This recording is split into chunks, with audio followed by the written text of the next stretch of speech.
Hi everybody, Toastmasters, friends, guests. Today we're going to be a little bit academic because I'm going to tell you the story of my research.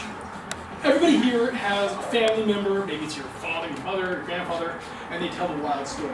The wild story that happened to grandpa or to a friend of grandpa. There's been a story in my family for years that my father told me when I was about 10. This story is the story of Sir Thomas Hulbert. Sir Thomas Hulbert is my ancestor. He was the originator, the progenitor of my family in the United States.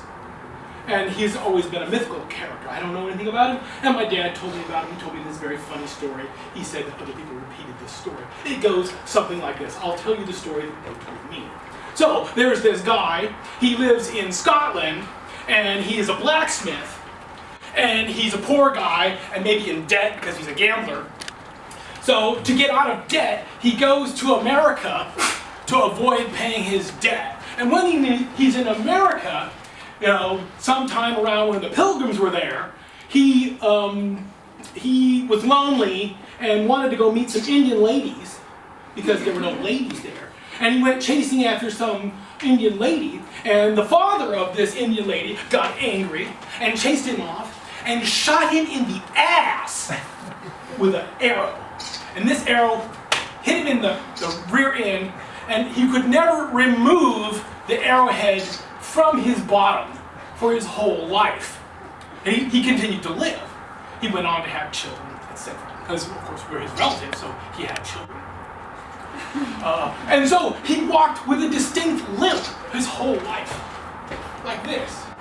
And his name was Hulbert, or Hulbert. And in English, this is extremely funny.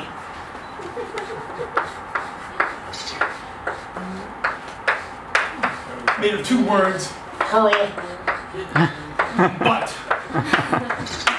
meaning to throw your ass. So he's throwing his ass around all the time. In Russian, it might sound something like brosopotkin, something like this, very funny story.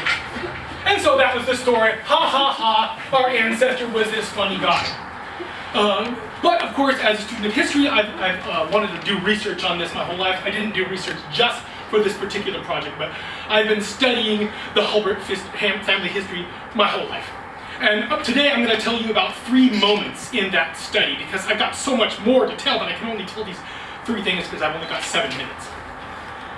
The 3 main things about this story revolve around a book, a famous relative, and a historical figure. The book is called Saints and Strangers. And I discovered this book when I was in the university. And this book showed the reality of the story. That these people really did exist. This Hulbert guy, he was real. That was the main thing. The next thing was a relative.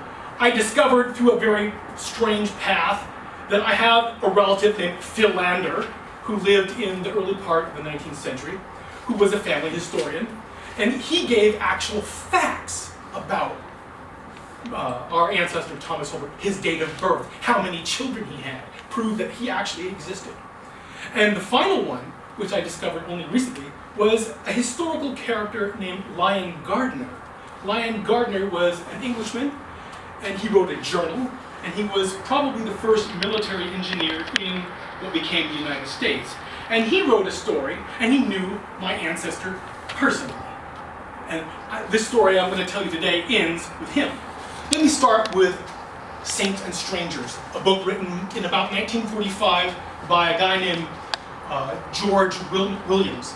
This book was written to disprove the myths about the Pilgrim Fathers, that they had turkeys and all this stuff, and they wore funny hats. The myths about the Pilgrim Fathers were that they were wonderful people.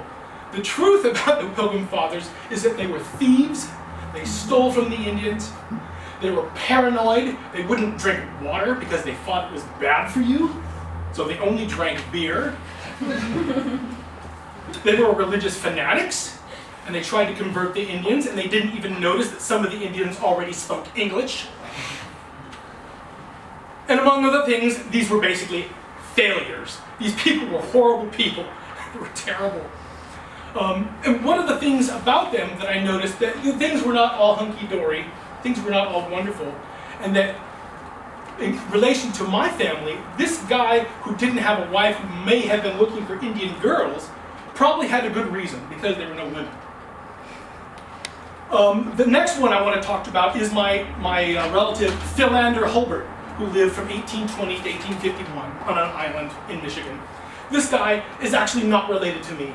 He's a relative, even though we have the same name. The reason I bring him up is because he's the one who helped me discover all about my family, all the family trees and everything. One of the things that he did was really important was I discovered through him the callings, the professions of many of my ancient family members, including one of my favorites, a guy named William Hulbert, who was an author.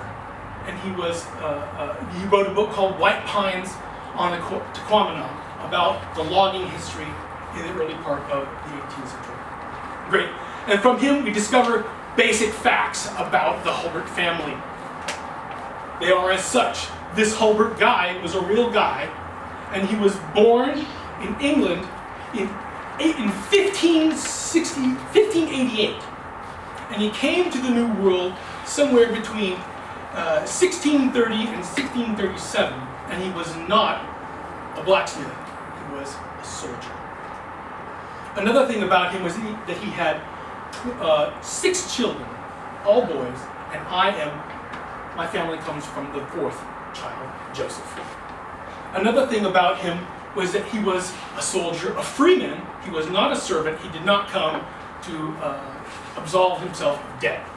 So, looks good so far. He's a good guy. The final part of my story, my research, comes to a guy named Lyon Gardner. Lyon Gardner, this first guy who was an engineer who came to build the very first fortification in the New World, he actually left a huge legacy of literature. He wrote a journal, and later in his life, just before he died in 1633, he wrote a history of something called the Pequot Wars. This history is the final chapter in my story here tonight.